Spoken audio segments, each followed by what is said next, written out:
Assalamualaikum warahmatullahi wabarakatuh. Apa kabar adik-adik kelas 4? Semoga senantiasa sehat dan semangat.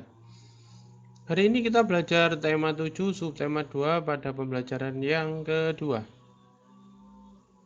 Yang kita pelajari hari ini adalah SPDPKD 3.3 dan 3.4, mengenai pola lantai gerak tari kreasi daerah.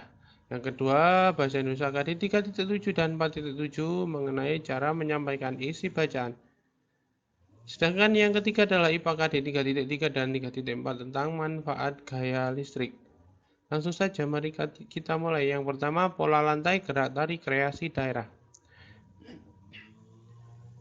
Dalam sebuah tarian terdapat gerakan-gerakan berpindah. Iya kan ya? Kalian kan pernah tahu kalau suatu tarian itu selalu berpindah-pindah tempat ya. Kan nggak mungkin juga seorang penari diem di satu tempat mulai awal sampai akhir kan ya. Ternyata gerakan-gerakan berpindah tersebut seakan-akan membentuk garis.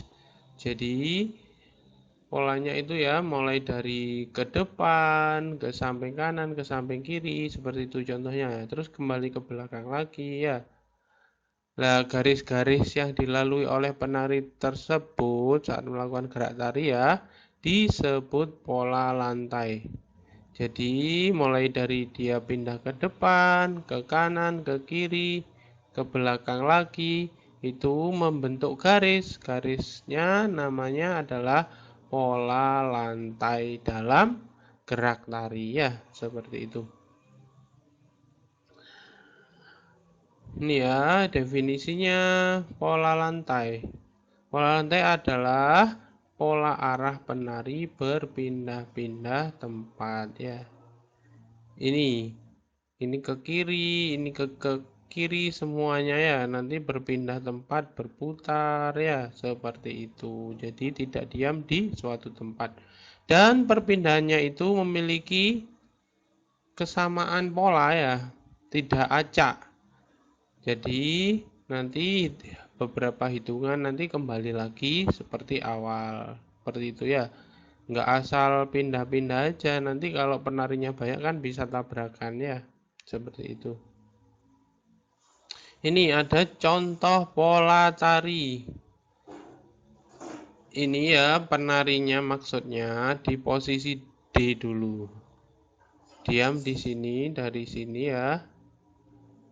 Dia maju ke titik C. Terus maju lagi ke titik B. Terus terakhir ke titik A seperti ini. Ini pola lurus maju ke depan. Terus membentuk pola garis diagonal. Jadi penari itu diam dari sini dulu ya. Pandangannya tetap ke depan sini. Jadi dia agak menyerong ya. Pindah ke sini. Pindah lagi ke sini ya. Tapi pandangannya tetap ke depan sini ya. Itu namanya pola diagonal ya. Agak serong gini ya. Terus membentuk pola lantai persegi dari titik A ya. Pindah ke kiri ke titik B terus maju. Setelah maju ke kanan ya seperti itu. Begitupun berulang-ulang ya. Hingga membentuk persegi seperti itu ya. Terus ada lagi yang lebih sulit ini ya. Formasi pola segitiga ya. Jadi dari pertama dari mana ini? Dari A ke D.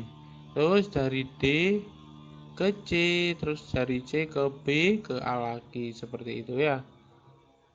Jadi membentuk garis membentuk bidang segitiga seperti itu ya. Terus ada juga pola lantai garis zigzag. Ini ya, dari belakang dari E ke D, dari D ke C. Jadi dia itu geser ya, geser ke kanan.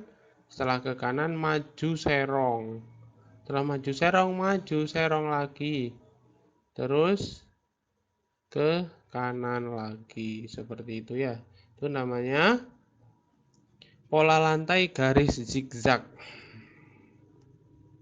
Terus untuk pola lantai segi 5, ini hampir mirip sama segitiga ya, cuma lebih banyak perpindahan posisinya dan ini cenderung lebih lebar ya tempatnya. Dari titik D ke titik C ya, berarti geser ke kiri. Maju serong ke kiri ya. Terus maju serong ke kanan ke titik B, terus geser ya. Terus mundur serong ke arah kanan ke titik E.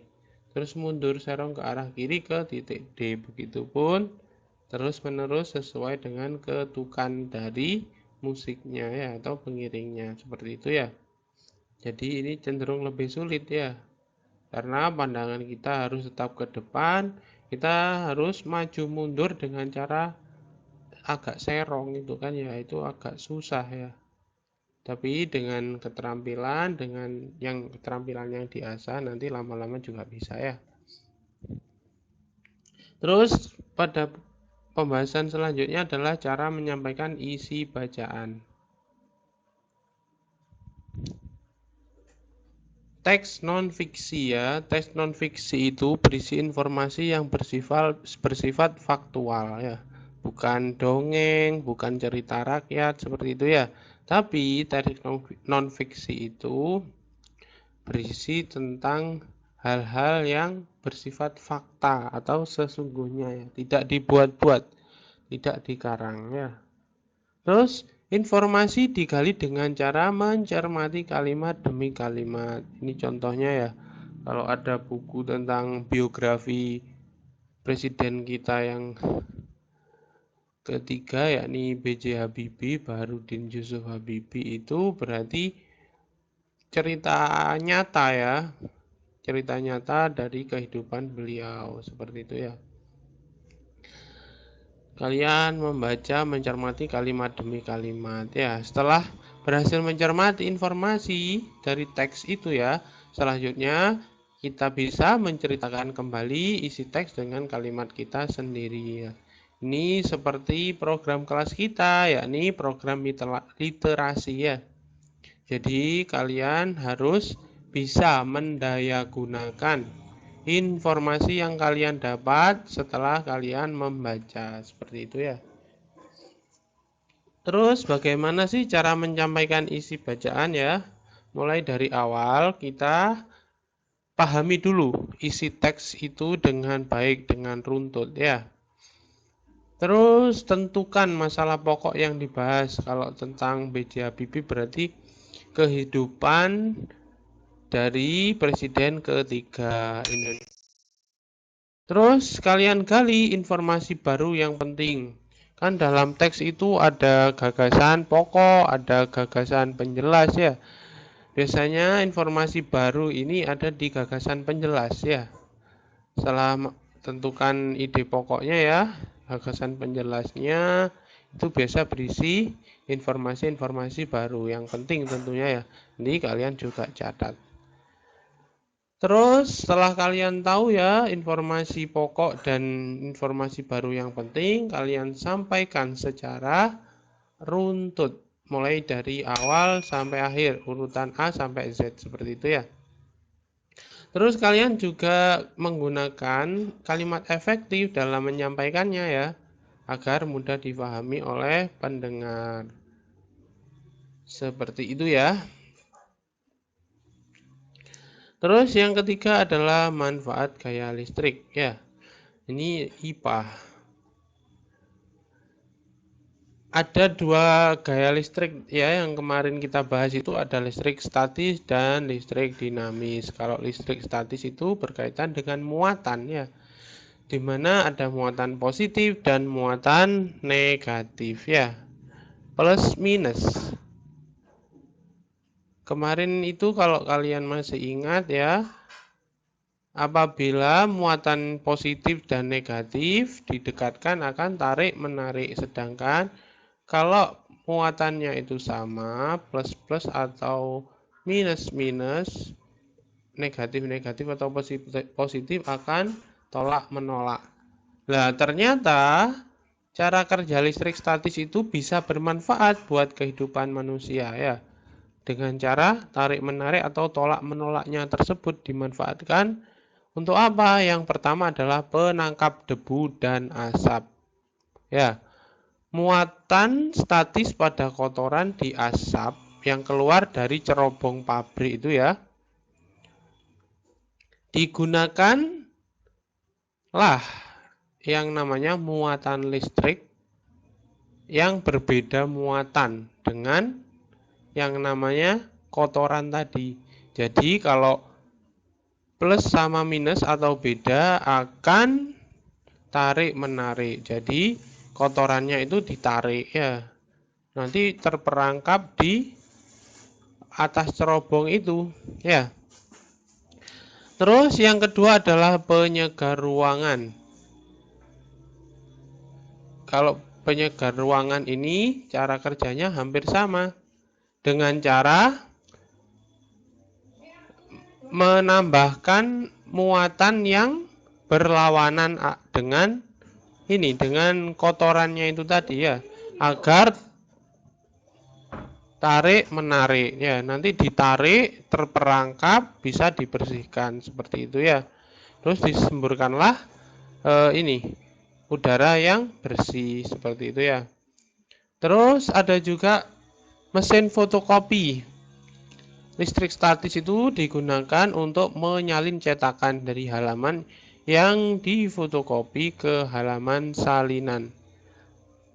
Ini juga ya masih perbedaan muatan tadi biar bisa tarik menarik ya. Maaf ini kok Venus ini. Ini cat ya harusnya ya.